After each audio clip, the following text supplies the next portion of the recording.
बच्चों, आज अगला गद्यांश जो है, मैंने बहुतों को रूप से पाते देखा। इस गद्यांश में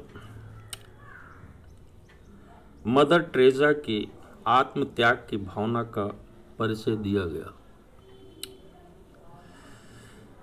लेखक ने उन्होंने अनेक व्यक्तियों के रूप और सौंदर्य के माध्यम से प्रसिद्धि को पाते हुए देखा, जबकि कुछ लोग धन अथवा अपने गुणों के माध्यम से बहुत कुछ प्राप्त कर लेते हैं।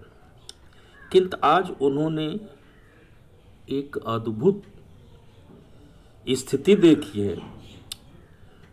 उन्होंने इस जगत में मानवता के लिए स्वयं को अर्पित करके श्रद्धा प्राप्त करने का विचित्र और मनोहारी दृश्य देखा है। लेखक कहता है कि संसार में मानवता के लिए स्वयं को अर्पित करके और श्रद्धा प्राप्त करने का आज मैंने एक अनोखा और मनोहारी दृश्य देखा, जो समर्पण और प्राप्ति के बल पर यह अद्भुत सुकोमल स्वरूप उन्हें आज दिखाई दिया।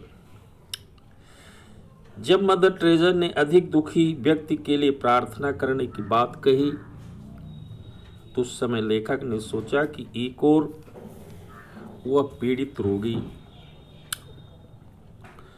और जिसने अपनी पीड़ा के कारण मदर टेरेसा की सद्भावना को प्राप्त कर ली, तथा दूसरी ओर एक और दुखी व्यक्ति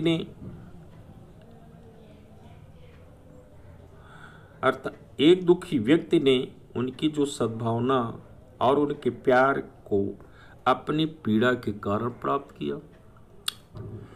दूसरी ओर मदर टेरेसा ने अपना प्यार अधिक दुखी व्यक्तियों को ही समर्पित कर दिया। इसके बाद अगला गद्यांश है कि मदर टेरेसा। इस पद्यांश में यह बताया है कि वयोवृद्ध नर्स मदर टेरेसा के व्यक्तित्व से प्रभावित होकर उसका वर्णन इस पद्यांश में किया गया है। मदर टेरेसा उस नर्सिंग होम को सर्वाधिक वृद्ध नर्स हैं और वह उतनी अधिक क्रियाशील और सेवापरायण हैं, उतनी ही अधिक प्रसन्न रहती है और उनके चेहरे पर इतनी अधिक मुस्कान खिली रहती है। इन नर्सों के अंदर कोई अलौकिक तेज है जिससे उनका जीवन सजग बन गया है। वह सब किसी लक्ष्य केंद्रित सेवापरायण जीवन के प्रकाश को विवरण करने वाले प्राणियों का समूह है। उनके अंदर अलौकिक तेज है, इनमें अद्भुत विश्वास भरा हुआ और इनका जीवन एकाग्र साधना का जीवन है। आज भी ये भयंकर रोग से पीड़ित रोगियों को अपनी मुस्कान भरी सेवा से जीवित रहने का अमर संकल्प देती है।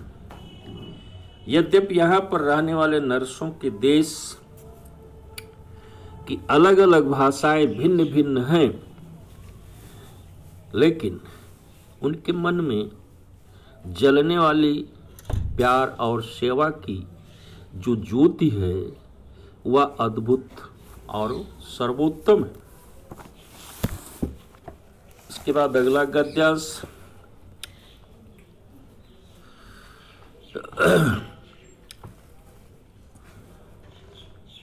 ऑपरेशन के लिए एक रोगी आया, ऐसा आराम में पला जीवन कहने की बेचारे को आदत सहने का उसे क्या पता, पर कष्ट क्या पात्र को भी क्षमता देख कर आता है। लेखक वर्णन करता है, बताता है कि उसी समय ऑपरेशन के लिए एक रोगी आता है। वह बड़े ऐशो आराम से जीवन व्यतीत कर रहा था। लेकिन उसके अंदर एक असहनीय पीड़ा थी।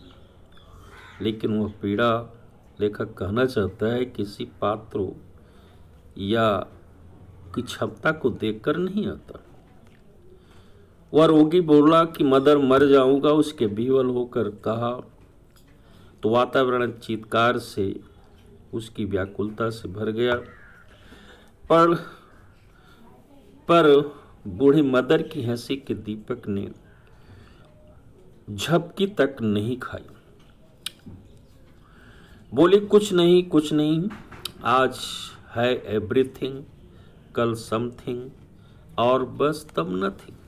इस प्रकार से मदर उस रोगी को समझाते हुए कहती हैं, और वह इतने जोर से खिलखिलाकर हंसी कि आसपास के जो लोग बैठे हुए थे उस हंसी को सुनकर झेप गए।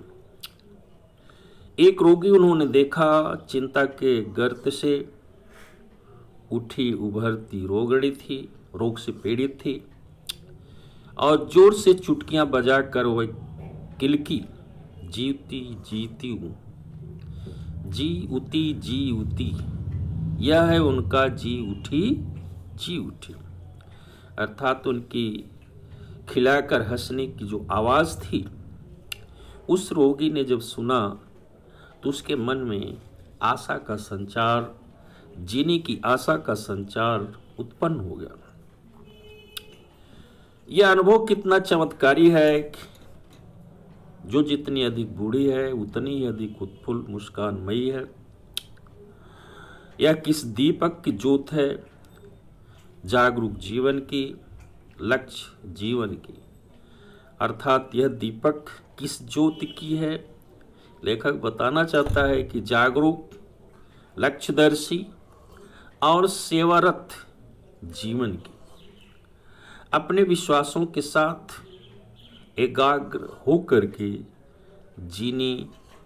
जीवन अर्थात अपने विश्वासों के साथ एकाग्रचित होकर जीने की कला ही यह सिखाती है। भाषा के भेद रहेंगे भी, पर यह ज्योत विश्व की सर्वोत्तम ज्योत है। और लेखक अंत में इस बात को स्वीकार करता है कि संसार में भाषा के भेद रहेंगे, भाषा के आधार पर भेदभाव बने रहेंगे और रहेंगे भी है। लेकिन यह ज्योति जो है अर्थात सेवारत और ईश्वर के लिए सेवा करने के लिए कार्य करना और सेवा भाव के लिए कार्य करना, यह ज्योति जो है विश्व की सर्वोत्तम ज्योति रहेगी। सिस्टर क्रिस्टेल्ड का तबादला हो गया, तब वह धनी की कबील सेवा केंद्र में काम करेंगी। वो उस जंगली जीवन में यह कपूरिका तो अपने सौरभ में इतनी लीन थी कि स्वर के अतिरिक्त उसे कुछ दिखता ही नहीं है। लेखक बताना चाहता है सिस्टर के सेल का तबादला हो जाता है धानी के भील सेवा केंद्र पर। उस जंगली जीवन में आश्चर्य करता है कि यह कपूर के समान गौरव वाली यह क्रिस्टहेल्ड जो है के मन में उस स्वर के अतिरिक्त उसको कुछ नहीं दिखता, अर्थात वह हमेशा सेवा में ही रत रहती है, सेवा में लीन रहती है। यही उसके जीवन का लक्ष्य था। वह हम लोगों को मिलने आई, हंसती खिलती बिखरती कुदरती। यहाँ से जाने का उसे विषाद नहीं, एक एक नई जगह देखने का चाव उसके रोम रोम में। पर मुझे उसका जाना कछूट सा रहा था, माने अत्यंत दुख सा हो रहा था। वह दूसरे रोगियों से मिलने चली गई। इधर उधर आते जाते 2-3 बार कमरे के बाहर से निकली, पर फिर एक बार भी उसने उधर नहीं झांका।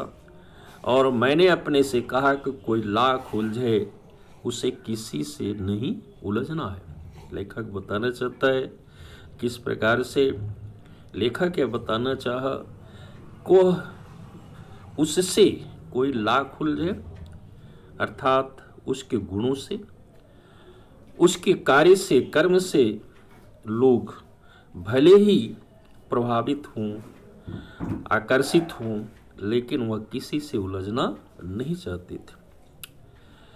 अंत में लेखक ने क्रिस्टहेल्ड का यह सच है कि सिस्टर मदर वर्ग का निसंग माने वासना से रहित, निर्लिप्त भावनाओं से निर्द्वंद स्वच्छंद जीवन विचरण करने की भावना से पूर्ण रूप से वो तत्पर थी, उसके हृदय में समाया हुआ था। लेकिन फिर भी आप कहा कि सिस्टर क्रिस्टहेल्ड, हम भारतवासी गीता के कंठ में रहकर धनी हुए, पर तुम जीवन में इसे कृतार्थ किया। लेखक कहना चाहता है कि हम भारतवासी जो है गीता के में बताए गए कर्म के उपदेश को, उसको अपने केवल कंठ तक, गले तक ही उसको धारण कर पाते हैं, लेकिन आपने जो है उसे अपने जीवन में कार्य रूप में उसे उतार करके सारे संसार को कृतार्थ कर दिया है। और इसलिए